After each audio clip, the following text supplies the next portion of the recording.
नमस्कार, सत श्री अकाल, अस्सलाम वालेकुम डियर फ्रेंड्स। आप सभी दर्शकों का हमारे और आपके YouTube channel welfare industrial training institute में बहुत बहुत स्वागत है। फ्रेंड्स, ये वीडियो बहुत ही इन्फॉर्मेटिव वीडियो है और आपको मोटिवेशन से भर देगा, तरक्की करने में काफ़ी मदद देगा।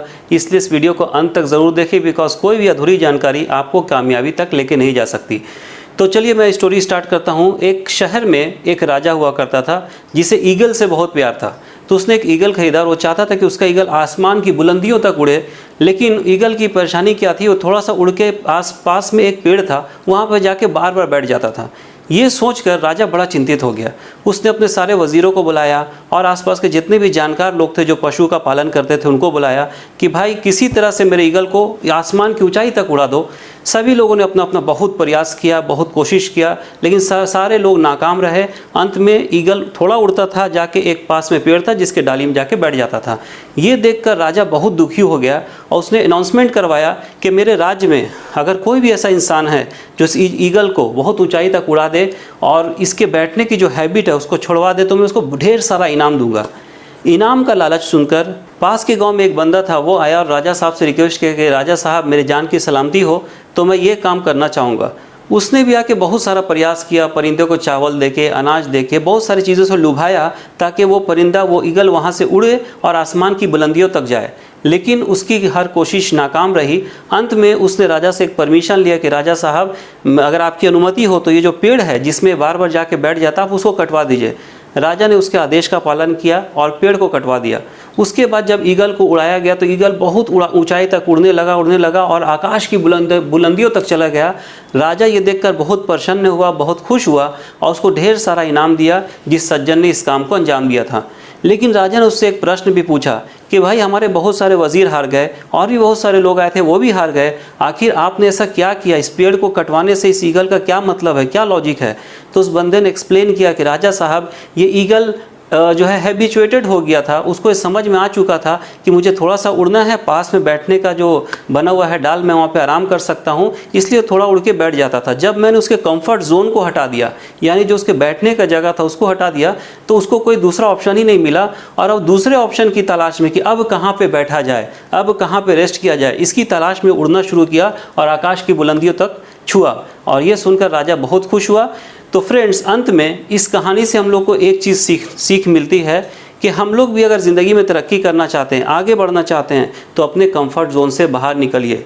हमारे समाज में बहुत सारे लोग आज इसलिए पीछे हैं कि वो अगर यूपी में हैं तो यूपी में ही पढ़ना चाहते हैं, वो अगर एमपी में है तो एमपी में ही पढ़ना चाहते हैं, बिहार में है तो बिहार से आगे नहीं जाना चाहते, झारखंड में है तो झारखंड से आगे नहीं जाना चाहते। लेकिन आप अपने बस्ती में, अपने मोहल्ले में, अपने शहर में पलट कर देखिए, जो आज के आपके मोहल्ले में जो लोग डॉक्टर हैं, इंजीनियर हैं, जो अच्छे से सफल हैं, एक अच्छे एमबीए किए हुए हैं, उनसे जाके पूछिए क्या वो अपने शहर को छोड़ के दूसरे शहर नहीं गए थे? आज बहुत सारे एडुकेटेड लोग, झारखंड के लोग दिल्ली जाते हैं, मुंबई जाते हैं, बेंगलोर जाते हैं आला तालीम के लिए। तो जहाँ पे भी अच्छा कॉलेज हो, आप अपने कंफर्ट जोन से बाहर निकलिए। अच्छा कॉलेज हो, अच्छा इंस्टीट्यूट हो, अपने कंफर्ट जोन से बाहर निकलिए, अच्छे जगह में पढ़िए। अच्छे कॉलेज से, अच्छे टीचर से, अच्छे ट्रेनर से ही आपको अच्छी नॉलेज मिलेगी।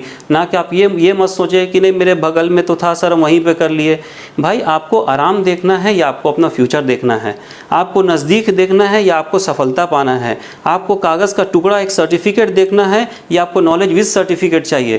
किसी कंपनी को आपके चेहरे से प्यार नहीं। याद रखिएगा, मैं फिर से रिपीट कर रहा हूँ, किसी भी कंपनी को आपके चेहरे से प्यार नहीं है। अगर आपके अंदर सर्टिफिकेट विद नॉलेज है तो कंपनी आपको सेलेक्ट करेगी, अगर सर्टिफिकेट विद नॉलेज नहीं है तो कोई भी कंपनी आपको सेलेक्ट नहीं करेगी। इसलिए एक ऑथराइज ट्रेनर के पास जाएं, एक एक्सपीरियंस ट्रेनर के पास जाएं, एक नॉलेजेबल ट्रेनर के पास जाएं, एक ऐसे टीचर के पास जाएं जो आपको अच्छे से समझा सकता है। याद रखिए, पढ़ लेना और पढ़ाना दो अलग अलग बात होती है, समझ लेना और समझाना दो अलग अलग बात होती है। And I am very proud to say कि सिंस 2009 से मेरे पास में हज़ारों लोगों ने कोर्स किया है। इंडिया का ऐसा कोई भी स्टेट नहीं है जहाँ से आके उन लोगों ने कोर्स नहीं किया हो, और इवन नेपाल से भी लोग आते हैं। मेरो नाम सुमन तामाङ हो। मेरो बाबाको नाम हो कुमराज तामाङ। म नेपालबाट इन्डियामा सेफ्टी ट्रेनिङ कोर्स गर्न आएको हो।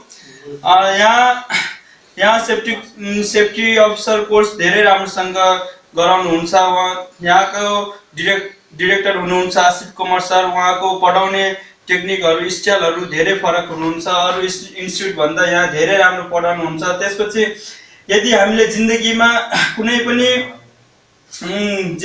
कुनै पनि सफलता चाहेमा हामीले वेलफेयर इन्स्टिट्युटलाई सम्झिनुपर्छ र यदि तपाईँ पनि जिन्दगीमा कुनै प्रगति गर्न चाहनुहुन्छ भने तपाईँ पनि वेलफेयर इन्स्टिट्युट जोइन गर्नुहोस् र जिन्दगीमा धेरै अगाडि बढ्नुहोस्। र मैले पनि यहीँबाट सेफ्टी कोर्स र निबोर्स कोर्स गरेँ। दुइटै गर्दाखेरि मलाई धेरै कुराहरू सिकेँ, मैले यहाँबाट धेरै जानकारीहरू लिएँ। त्यसबाट म एकदम सेटिस्फाई छु सरसँग र तपाईँहरू पनि सेटिस्फाई हुनुहुन्छ होला भन्ने मेरो आशा छ। र यति भन्दै म तपाईँहरूलाई पनि आफ्नो जिन्दगीमा कुनै पनि प्रगति चाहनुहुन्छ भने वेलफेयर इन्स्टिट्युटलाई सम्झनुहोस् र यहाँ आएर तपाईँहरूको जिन्दगीलाई अगाडि बढाउन चाहनुहुन्छ भने यहाँ आएर जोइन गर्नुहोस्। धन्यवाद। बिकॉज जो लोगों को सफल होना है ना, उनके लिए दूरी मैटर नहीं करती। जिन लोगों को कामयाब होना है ना, उनके लिए बाधाएं उनको रोक नहीं सकती।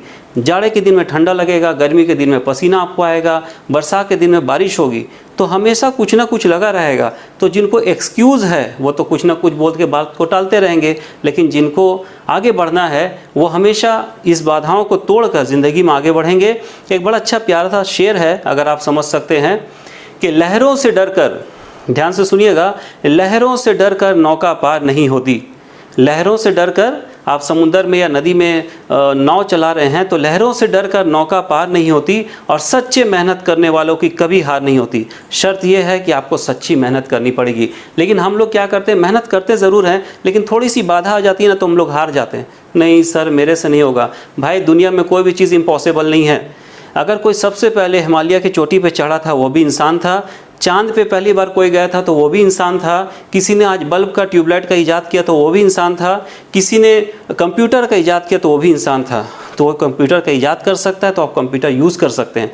कोई इंसान इंग्लिश की बुक लिख सकता है तो आप इंग्लिश की बुक पढ़ सकते हैं। आज एक बहुत इंपॉर्टेंट बात बोलने जा रहा हूँ, आप ध्यान से सुनिए। आज हम लोग सदी के महानायक अमिताभ बच्चन जी को देखते हैं कि शिखर की बुलंदियों पे हैं, बड़ी बड़ी कार है, बंगला है, बहुत सारा बैंक बैलेंस है, लेकिन अगर वो भी अपने कंफर्ट जोन पे रहते, यूपी से निकल के वो मुंबई नहीं आते, तो आज कभी वो एक महानायक अमिताभ बच्चन जी नहीं होते, सिर्फ एक नॉर्मल से अमिताभ बच्चन होते।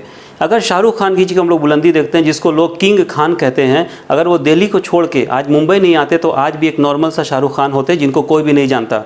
आज इस तरह से उदित नारायण जी की बात करें, जो कि मेरे फेवरेट सिंगर हैं, वो अगर नेपाल और बिहार की बॉर्डर से उठकर आज मुंबई नहीं आते तो आज इतने बड़े सिंगर नहीं होते। पता ये चला कि अगर आप अपने तरक्की को, अपनी बुलंदी को, अपनी ऊंचाइयों को अपने आसपास ही ढूंढेंगे तो कभी नहीं मिलेगा। आप सोचेंगे, देखिए पुरानी कहावत आप जानते होंगे ना, कि कुआं प्यासे के पास नहीं जाता, कुआं प्यासे के पास नहीं जाता, प्यासे को कुआं के पास जाना पड़ेगा। और सफलता चाहिए तो आपके लिए डिस्टेंस, दूरी मैटर नहीं करती है, क्वालिटी से ही सफलता मिलती है। और आज के डेट में कंपनी मल्टी टैलेंटेड लोगों को चाहती है। ऐसा इंसान जो हर एक चीज़ में समक्ष हो, जो कंप्यूटर भी जानता हो, जो इंग्लिश भी जानता हो, जो सेफ्टी भी अच्छे से जानता हो, जिसके पास सर्टिफिकेट विथ नॉलेज हो, ना कि सिर्फ और सिर्फ सर्टिफिकेट हो। इसलिए इन बातों को ध्यान में रखिए और आगे बढ़ने का प्रयास कीजिए। आपकी ज़िंदगी में हमेशा बाधाएं आएंगी, बाधाओं को ताक पे रखिए, आगे बढ़िए। अंत में मैं श्री हरिवंश राय बच्चन जी का एक बहुत ही बेहतरीन पंक्ति आपको सुनाना चाहूँगा कि लहरों से डरकर नौका पार नहीं होती, लहरों से डरकर नौका पार नहीं होती, और सच्चे कोशिश करने वालों की कभी हार नहीं होती। नन्ही चूटी जब दाना लेकर दीवारों पे चढ़ती है, चढ़ती दीवारों पर 100 बार फिसलती है, मन का विश्वास रगों में साहस भरता है, चढ़कर गिरना, गिरकर चढ़ना ना अखरता है, आखिर उसकी कोशिश बेकार नहीं होती, कोशिश करने वालों की कभी हार नहीं होती।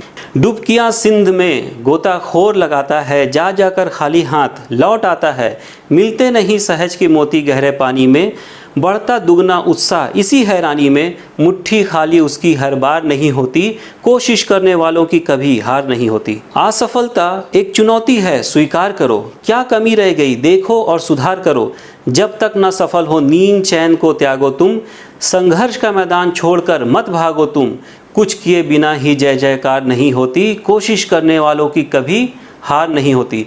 इन्हीं शब्दों के साथ आज मैं आज का इस वीडियो को समाप्त करता हूँ। फ्रेंड्स, मुझे उम्मीद है कि आपको मेरी ये वीडियो बहुत पसंद आई होगी। तो सिर्फ पसंद आके आप खुश नहीं हो, इस वीडियो से मोटिवेट हो, आगे बढ़ने का प्रयास करें, तरक्की करें। और कभी भी अपने आप को तरक्की करना है तो अपने आसपास पे उस चीज़ को तलाश नहीं करें। आप ये कोशिश करें कि बेस्ट चीज़ आपको कहाँ मिल रहा है। भले आपको यहाँ से दूर जाना हो, कोई दिक्कत की बात नहीं है। आज हम लोग सिर्फ सफल लोगों को देखते हैं, लेकिन उस सफलता के पीछे उन्होंने कितना संघर्ष किया उसको नहीं देखते हैं। अगर आपको सफलता चाहिए तो वेलफेयर इंडस्ट्रियल ट्रेनिंग इंस्टीट्यूट आइए। जय हिंद, जय भारत, धन्यवाद।